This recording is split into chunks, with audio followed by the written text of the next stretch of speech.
Seja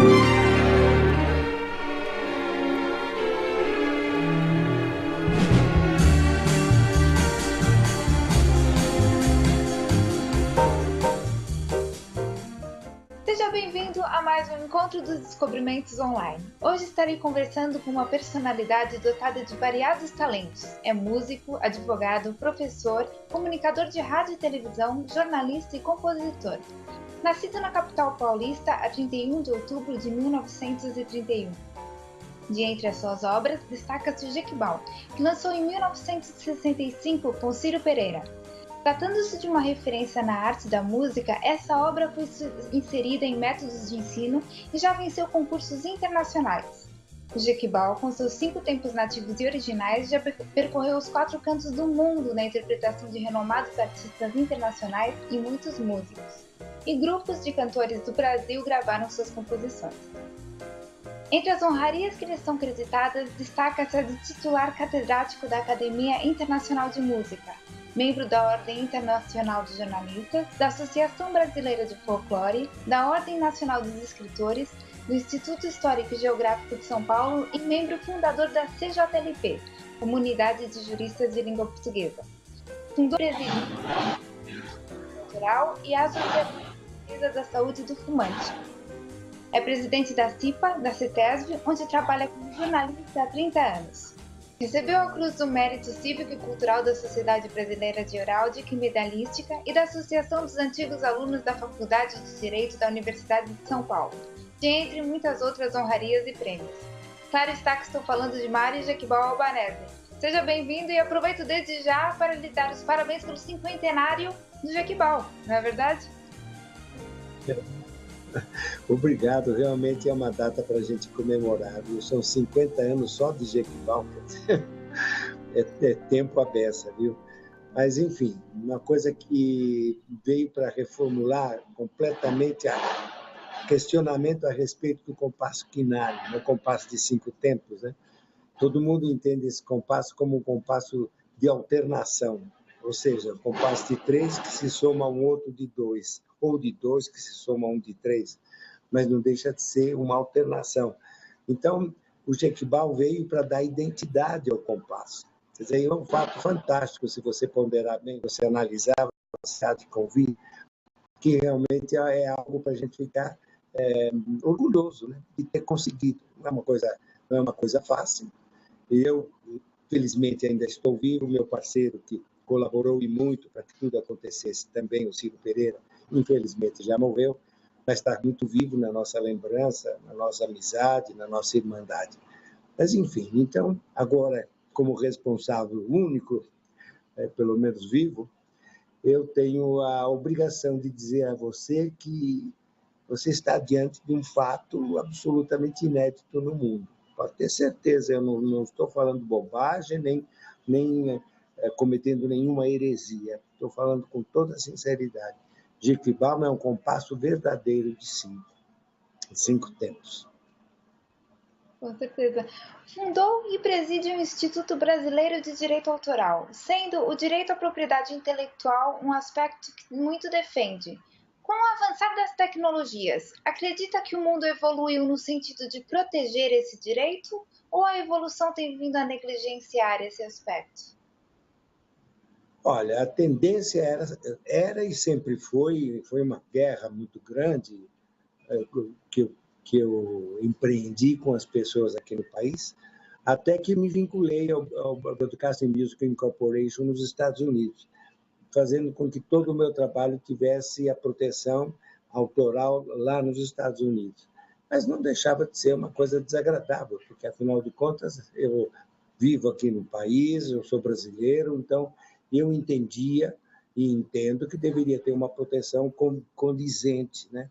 É um trabalho que não se pode dizer que seja um trabalho leviano, é um trabalho de profundidade, né? E, no entanto, eu não recebia nenhum respaldo. Nós tínhamos aqui um escritório central de arrecadação que, entre aspas, protegia os compositores. A gente não sabia o que arrecadava, não tinha a menor consciência do significado da arrecadação, significado em espécie mesmo, né?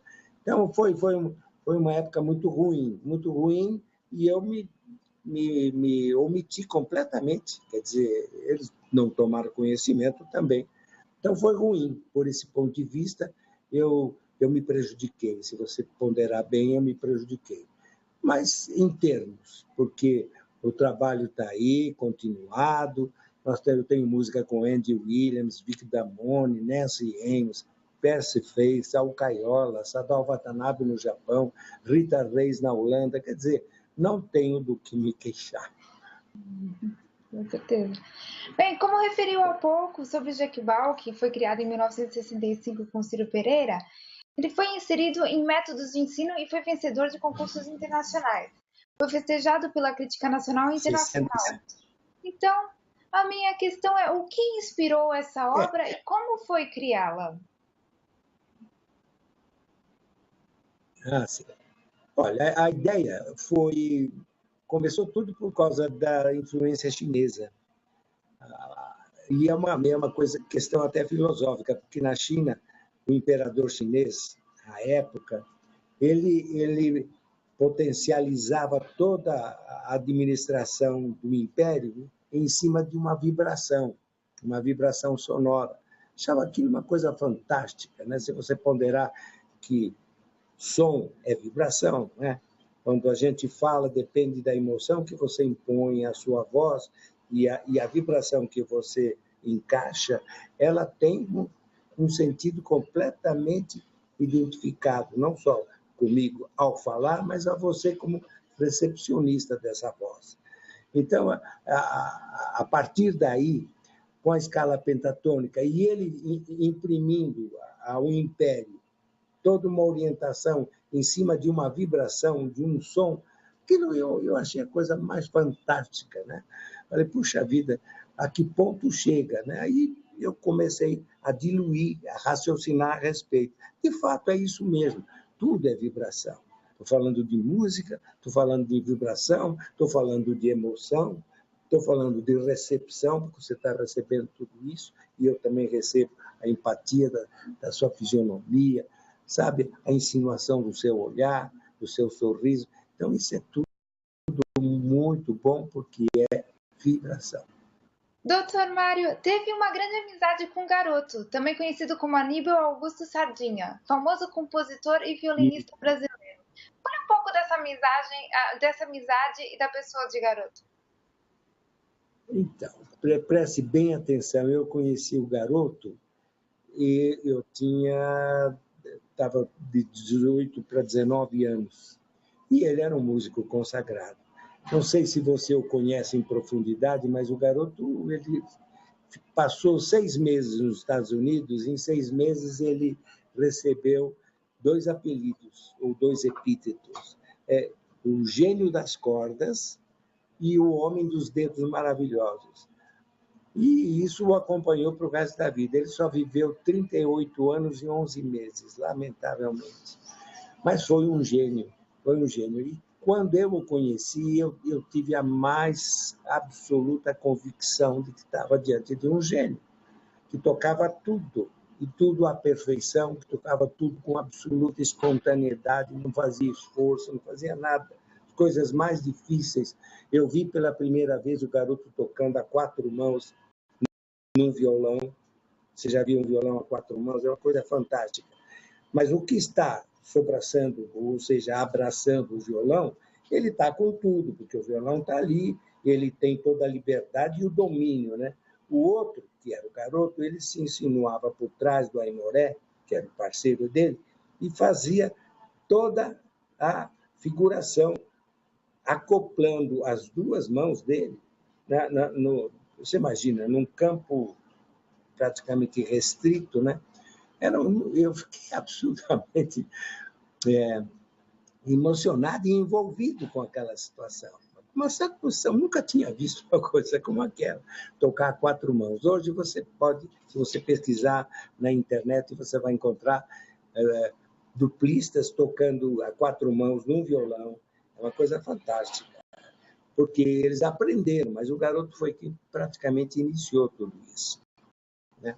Então, o Garoto foi uma pessoa excepcional. viveu pouco tempo, fomos muito amigos, muito amigos. Eu escrevi para ele uma música chamada Meu Amigo Garoto, em que musicalmente, eu tento passar o significado dessa amizade. Numa outra música, Amor e Indiferença, eu fiz a letra e escrevi a parte de piano. Isso quando ele esteve em casa, ele pernoitou uma única vez em casa. Nessa ocasião em que ele esteve em casa, foi quando eu acabei fazendo essa parceria com ele. Então, são duas músicas que eu tenho com ele, Amor e Indiferença e Meu Amigo Garoto, essa feita para ele. Né? E o garoto foi uma pessoa que não deu para esquecer, e não vou esquecer nunca, nunca, porque realmente está fazendo 100 anos, ele teria 100 anos agora, ninguém fala dele, é uma omissão absolutamente criminosa, irracional, ilógica, absurda. Não tem como esquecer o garoto. Não, é um absurdo essa omissão que se faz com ele. Outro dia eu fui fazer uma palestra enfim, um lugar onde eu estive fazendo uma palestra e falei sobre ele. Aí a minha mulher disse, você mais falou dele do que dos outros, nem do Jequibal você falou. Eu disse, talvez porque ele merecesse mesmo muito mais do que qualquer outra coisa. Porque sem ele eu talvez não tivesse feito nada disso que eu fiz. Tá? Ele foi o estímulo, foi a razão de ser de tudo. E sempre com um sorriso, com uma espontaneidade, sabe? Não tocava nada, nada era difícil. A gente até achava demais, né? Porque tudo vinha com uma desenvoltura, uma naturalidade muito grande. Então, Garoto foi um capítulo à parte. Tá? Dizer da amizade que eu escrevi um livro, não sei se você sabe. Posso mostrar o livro para você? Espera Com certeza, por favor. Garoto Gênio das Cordas. Então, isso, esse livro já está na segunda edição. Foi o Mário que fez, viu? Muito bem, muitos parabéns. Minha filha, eu não fiz com intenção de ganho nem nada, eu fiz mesmo com a intenção de homenageá-lo e revelar ao mundo o valor que ele teve. Né? A sua história conta com a criação de inúmeras obras, entre as quais a Carolina, sobre o poema de Machado de Assis, A Estrela do Menino Pobre, com Goya Júnior, A Flor que o Tempo Guardou, com Lúcio Gaeta, Acordar de um Novo Dia, com Ciro Pereira, Amor à Primeira Vista, Amor em Cinco Tempos, com Armando Brum de Bastos, entre muitas outras. Dito isso, qual foi a obra que mais o emocionou criar e por quê? Eu acho que cada obra é como se fosse um filho, sabe? Esse o sentimento que a gente tem. Você dedica a essa obra específica um valor. Por exemplo, a Carolina. Você já imaginou o significado quando o Austrégésio de Ataíde, que era presidente da Academia Brasileira de Letras, me pediu aqui na Secretaria da Cultura de São Paulo, isso em público, que eu fizesse, para o Sesc Centenário do Nascimento de Machado de Assis, musicasse a Carolina. Tudo bem, até aí é uma solicitação. Eu poderia dizer, não faço, não posso, não quero, coisa parecida. Não, eu aceitei o desafio e acabei fazendo. E ficou uma coisa muito, muito linda, não tem uma silabada, sabe? Não tem um erro de acentuação nem nada. A poesia, o soneto, ele foi acarinhado da melhor forma possível. E eu toco para as pessoas e elas gostam. Isso eu fico muito feliz e justamente dizendo que valeu a pena o esforço de tentar traduzir em som um soneto que ele fez para Carolina, não sei se você sabe, ela era uma portuguesa um pouco mais velha do que ele, 4 anos mais velha que Machado de Assis, e super apaixonados, porque ela é uma mulher muito culta. Eu acredito, aí sou eu já, que ele tenha tido dificuldades de relacionamento com a família, porque o Machado era um mulato, ele era epilético, era um homem doentio, frágil. Eu falo isso não para desmerecer, pelo amor de Deus, eu estou querendo situá-lo num contexto. de vida. Ele perde o suporte da Carolina, ela morre, ele fica completamente desamparado e faz esse soneto. São 14 versos, querida, ao pé do leito derradeiro, em que descansas dessa longa vida. Aqui venho e virei, pobre querida, trazer-te o coração do companheiro. Pulsa-lhe aquele afeto verdadeiro, que a despeito de toda humana lida, fez de nossa vida apetecida e num recanto colocou o mundo inteiro. Trago-te flores, restos arrancados da terra, terra que nos viu passar unidos e ora juntos nos entrega separados. Por aí termina. Uma beleza o soneto, fiz a música e não me arrependo. A Carolina, então, foi isso, ficou uma coisa muito linda, e eu toco só em ocasiões especiais. Eu acredito que todo músico tem uma maior sensibilidade à realidade que nos envolve, como se tratasse de um sexto sentido. Então, assim sendo, e tendo em conta a vossa carreira como jornalista e advogado, como considera a realidade atual do planeta e o que acredita que o futuro nos reserva? Sinceramente, eu tenho uma visão sempre muito positiva de tudo. Tá? Eu costumo brincar, falo, menos comigo dá mais, entende? Menos comigo dá mais. Eu brinco aí imitando Lula, porque eu acho que é esse o sentimento que a gente tem que passar para as pessoas. Você tem sempre que passar um sentimento de positividade, que menos com menos vai dar mais mesmo. Eu acredito, estamos numa época difícil, tudo bem, vamos apertar o cinto, vamos viver de uma forma um pouco mais preservada, né, para evitar algum desperdício, alguma coisa que seja em excesso e que isso possa prejudicar o equilíbrio. É isso que eu penso. Não, eu não penso negativo, eu jamais penso negativo. E quando eu começo a ter alguma impressão negativa, eu falo frases indutivas, né? Todos os dias, sob todos os pontos de vista, eu vou cada vez melhor. E ainda me lembro do Omar Cardoso e repetindo esta frase de Emile Coué, que deve ter sido a pessoa que a disse, você realmente vai sentir-se melhor. E é esse o pensamento, sabe? E as pessoas que estão ao meu lado, que trabalham comigo, sentem-se bem, porque sabe que quando chegam ali tem sempre um apelo positivo de alguma coisa. Um apelo positivo de alguma coisa, ou pelo dia que nós estamos vivenciando, ou pelo almoço que nós vamos desfrutar, ou pela conversa que estamos iniciando. Não interessa, sempre vai ser alguma coisa com um sentido positivo. Então, é uma forma de você se autoafirmar. Né? Mas não é uma ilusão? Não. Não é uma ilusão, porque eu faço isso com realidade, com verdade. Né? Então, não é uma ilusão. Com certeza. Pode pegar para você. Menos com menos dá mais, viu? Com menos dá mais. O Lula, menos com menos. Não sei se eu respondi a sua pergunta. Eu acho que sim, né? Você percebeu bem. Eu não vejo a coisa negativa em momento algum, mas isso também não é uma pessoa que está distante da realidade. Eu sei a realidade que nós estamos vivendo. Eu acho sempre que existe uma saída aí muito boa para tudo, desde que a gente exerça o bom senso em tudo.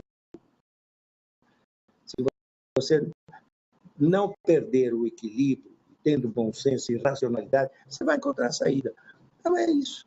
Não vejo nada de desgraça, que o mundo, que agora, que não sei o quê. Agora. Se a pessoa leva tudo para o lado extremo, e for extremista, aí vai realmente dar com os burros na água, que você fala em Portugal. Claro. Estou brincando, não sei se fala assim em Portugal.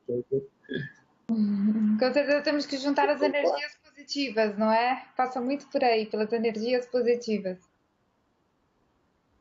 Isso. Pensamentos positivos, sempre, sempre. Vou pedir que partilhe conosco uma experiência da sua vida que o tenha marcado, da sua vida profissional, alguma experiência que o tenha marcado. Ixi. Tem tanta coisa marcante, viu? Isso é bom. Ó, eu acho engraçado porque eu mesmo intitulo, eu acabei fazendo algumas composições que eu chamo parcerias impossíveis. Então, já falamos sobre a Carolina, de Machado de Assis. Aí eu fiz uma que chama-se A Cor da Saudade. Qual a cor da saudade? Olha que interessante. Que interessante, do Catulo da Paixão Cearense. Ficou um amor a música, pena que eu não possa tocar para você. Mas qual a cor da saudade? Fiz uma, a Carolina já disse, fiz também músicas com inspiração folclórica. A gente não posso dizer que sejam músicas folclóricas, mas de inspiração folclórica. Para espantar a visita que só dá molação, uma pitada de sapo debaixo do pilão. Para curar soluço, escuta que seu moço pega uma meia veia, enrola no pescoço. Para espantar os temporais com relâmpago, com trovão, você pega uma meia veia, põe em riba de um morão. Se você quer pegar peixe, peixe bom dos maiores, você dá uma cuspida bem na ponta do anzol. Eu não sou supersticioso, tenho dito e confirmado. Por que ter superstição se isso dá um azar danado? Então, essa é uma delas que foi gravada pelos Uirapurus, com uma gravação excelente, foi gravada também pela Regina Célia. Enfim, as músicas tiveram um caminho muito bom, nunca ficaram assim frias, sem o acarinhamento de alguém gravando e cantando. Uma vida de obras, tá? Uma vida de obras e uma vida de alegria. É diversificada, né? Tem música de todos os tipos, né? Por exemplo, falando de música sertaneja, de uma certa forma. A música sertaneja é a música que eles chamam de raiz, né?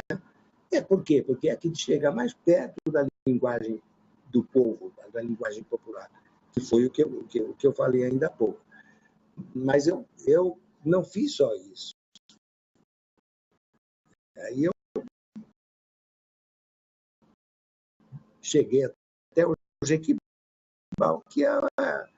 o Jequibal é a essência da originalidade. É 5 tempos. Jequibal a Jequibal, a palavra é singular. Não existe em dicionário, não adianta procurar. E depois de tantos fatos, é hora de registrar. Isso é um poeta de cordel falando. Jequibal, Jequibal. 5 tempos por inteiro, contrariando a tradição. E depois de tantos fatos, não, eu já falei. Mas é todo um livreto de cordel, sabe? Falando sobre o trabalho. Você não acha fantástico? É uma coisa incrível. Quer dizer, isso eu já tenho. Como foi o poeta de cordel Théo Macedo. Uma beleza. Já morreu, lamentavelmente. Mas é isso, Gabriel. Muito obrigada. Bem, doutor Mário Albanese, a gente conclui assim essa entrevista. Muito obrigada por dedicar um pouquinho desse vosso tempo à nossa entrevista, aqui conversando comigo. Foi uma alegria e parabéns pela impressionante carreira e muito obrigada. Sucesso!